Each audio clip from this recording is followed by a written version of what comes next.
नमस्कार। कला और संस्कृति का अद्भुत ज्ञान लिए मैं अपने पिटारे को लेकर आप सभी के सामने एक बार वापस से उपस्थित हो गई हूँ आपके फेवरेट शो कैनवस क्लिक में। तो क्या ऐसा भी है कि हमें एक ज्ञान देने के लिए, जैसे हम बच्चों को कभी कुछ सिखाना चाह रहे होते हैं, तो अगर उनको ये बोलना है कि आप प्रेस के पास मत जाइए, गर्म चीज के पास मत जाइए, आप जल जाएंगे, तो हम एक स्टोरी नरेट करते हैं।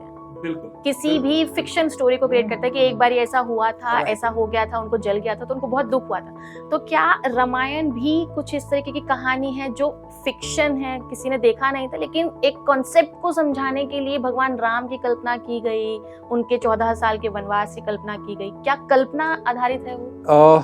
ये भी एक विमर्श है। लोग कहते हैं कल्पना है, कुछ लोग कहते हैं कि यथार्थ है। लेकिन जब आप देखिए, रामायण क्या है? रामायण मनुष्य के अंदर जितने भाव है वही रामायण है। जो आपका ज्ञान है, मस्तिष्क है, ये राम है ना? जो आपके अंदर जो शक्ति है वो सीता है, जो श्वास है ये हनुमान है, ठीक ना? जो हृदय है वो सुग्रीव और बाली है, जो शरीर है ये भरत है, जो हम कर्म कर रहे हैं वो शत्रुघ्न है। होता क्या है, बेहतर जो रचनाएं होती हैं, मैंने आपको पहले एपिसोड में बताया था कि कोई भी सिद्धांत वही बड़ा होता है जो माइक्रो लेवल और मैक्रो दोनों पे एक हो। तो जब आप रामायण की बात करते हैं, कैसे ये सर्वकालिक कैसे बन सकता है, टाइमलेस कैसे हो सकता है, जब उसको हर लेवल पे उसकी पुष्टिकरण हो कि जब हम अपने मनोजगत पे जाएं तो वही सिद्धांत मिले, जब हम बाहर जाएं व्यवहार जगत में, परिवार में देखें तो वही चीजें मिले, जब हम हिस्ट्री का पार्ट बने तो वही मिले, और जब हम पूरी कॉस्मिक प्रिंसिपल्स को समझना चाहे तो भी वही मिले। तो रामायण को ये कहना है कि ये कल्पना है, ये भी गलत है। हाँ, लेकिन जब होता है कि जब कोई रचनाकार किसी सिद्धांत को लेकर कोई चीज रचता है तो उसमें कलात्मकता लाता है, उसमें सौंदर्य लाता है, उसमें कुछ घटनाएं ऐड करता है, कुछ हटाता है। तो भाई दशरथ तो थे, राम भी थे, उनकी पूरी इक्ष्वाकु वंश की जो पूरी जो फैमिली ट्री थी वो हम सबको पता है, दिलीप से लेकर पूरा हरिश्चंद्र से लेकर सब आते हैं उसमें। तो वो तो हुए थे, अयोध्या अभी भी है, श्रीलंका अभी भी है, जितनी घटनाएं बताई गई है सब कुछ मौजूद है आपके। तो ये कहना है कि वो गलत है या नहीं हुआ, ये गलत बात है।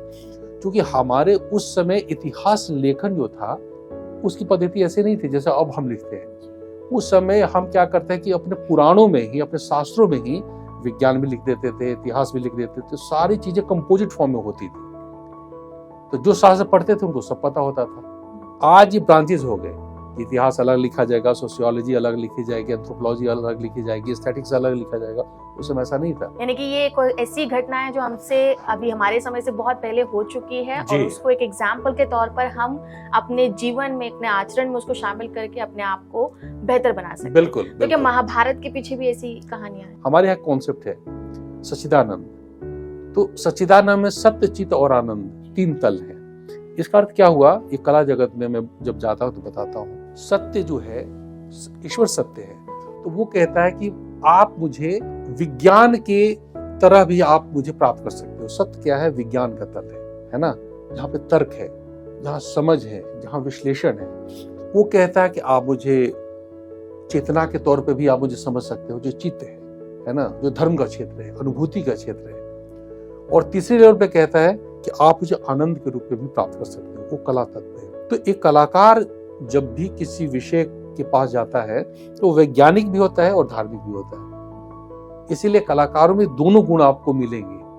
वो तर्क भी होगा उसके अंदर, और उसके अंदर अनुभूति भी होगी, भावतल भी होगा। तो यानी कि ना सिर्फ हमारे आसपास प्रकृति में हम जितनी चीजें देख रहे हैं उनमें इतना ज्ञान और उनका इतना बड़ा इतिहास है, उनमें जानने के लिए बहुत कुछ है। आपने नदियों का एक एग्जाम्पल जिस तरीके से लिया था, वैसे ही हमारे काव्य, हमारे ग्रंथ, हमारे पुराण भी हैं।